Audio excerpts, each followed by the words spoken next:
Hey there! Nice to meet you. What? Never met a talking light bulb before? You grilling, me bug zapping.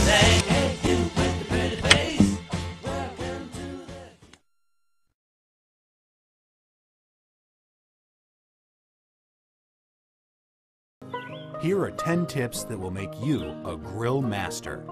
Number 10, safe handling. Always handle raw meat separately from other ingredients to halt the spread of bacteria. Wash your hands, knives, and cutting boards with hot soapy water after contact with the meat. Don't let raw meat stand at room temperature for more than an hour. When you marinate for more than 30 minutes, use the fridge and never put your cooked meat back into the dish that it marinated in. Number 9, marinades and rubs matter. They add flavor and make the meat more tender. Mixtures with acids like vinegar or fruit juices need less time to marinate than those without. Half an hour to 3 hours will suffice for chicken, steak, or chops, but always marinate in the fridge if it's longer than 30 minutes. Number 8, use the right tool for the job. Long-handled spatulas, tongs, and brushes will protect your skin from the hot fire. Use tongs when flipping meat. A fork will pierce the flesh and release juices. A wire brush for cleaning is essential, and a reliable thermometer is a must. Number 7, use high heat. Preheat a gas grill on high for 10 minutes. If you use charcoal, the coals should burn until they're covered in gray ash. Allow about half an hour to reach this stage. The longer the charcoal burns, the cooler they get. Hold your hand palm down about 6 inches from the fire and count 1/1000, 2/1000 until the heat forces you to pull away. 2 seconds, it's very hot. 4 seconds is medium hot. 6 to 8 seconds, add more briquettes. Or spread the briquettes out if it's too hot. Number 6, use both direct and indirect heat. Sear thick steaks over high direct heat to seal in the juices and make a flavor crust. The sear creates a controlled flare-up, which in turn makes that smoky flavor that we love. Then, move the meat to indirect or medium-low heat to complete the internal cooking after. Number 5, control flare-ups. Flare-ups are caused by burning fat dripping onto the flames. Trim away excess fat, leaving a 1/4 inch. Reduce the amount of oil in your marinade.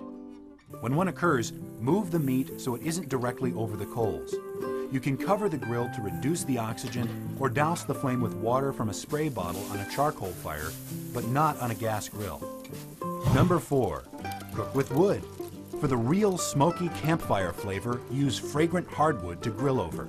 If you can't find hickory or mesquite logs like this in your backyard, use chips. Pecan, maple, cherry, apple, peach, pear, and grapevines. They even sound delicious. Soak a couple of handfuls in water for at least 30 minutes. Drain and add them to a cast iron chip holder or to an aluminum folder packet. Put the packet directly on the heat and cover to trap the smoke. You can also add flavor by tossing rosemary sprigs or unpeeled garlic on the coals near the end of the cooking time. Number 3, don't crowd the grill. Dry heat needs to envelop the meat to impart the smokiness of the fire. Line the meat up with equal space all around. This also brings order to your grill and will help you when you flip. Rotate each piece halfway through the cooking to create grill marks. Only flip it once.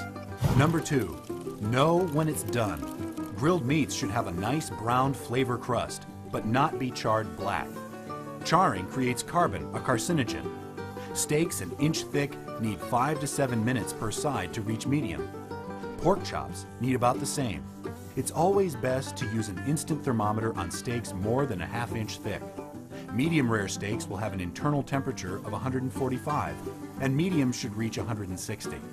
Chicken should be cooked all the way through with a temperature of 160 to 170. All meats should rest for 5 to 10 minutes when they come off the grill. Cover the meat loosely in foil. The meat will continue to cook and the internal temperature will rise several more degrees. Resting also helps the meat retain its juiciness when sliced. But the number 1 tip for becoming a grill master? grill your vegetables. The sweet juices caramelize on the grill, infusing them with even deeper, richer flavors. Okay, so some of my personal must-haves that I have to have for great entertaining and outdoor patio. Great lighting. You have to have great lighting. Create an ambiance with it. Move it all around. This is a must-have. Okay. They actually are really bright. When we put this here, now it's safe. They're just miniature lanterns. They're very bohemian. We secured the lanterns with zip ties. Secondly, you have to have a great eating area where the family, your friends can gather.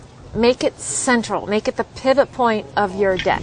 This just creates a nice finish. We're by Country Living, and I love to mix match my dinnerware all the time. It doesn't have to match perfectly, but I love using it together in different ways. Thirdly, I highly recommend a barbecue because you can use it all year round, even when it snows and it rains. And pick color. Don't be afraid of color. It'll help create an ambiance for your patio. I always say break the rules.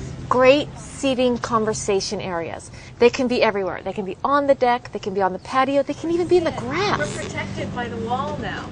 And then lastly, don't be afraid to create a cozy environment by bringing the indoors out and vice versa, the outdoors in. What I've done is I've taken everyday dinnerware that you can use inside and I've just brought it outside. We're going green here. We're not throwing paper away or plastic away, and it's glass and it's heavy, so right now there's a breeze. That is not moving at all. So don't be afraid to do that. It's a great idea. Yeah. No rules here. I'm encouraging you to break the rules.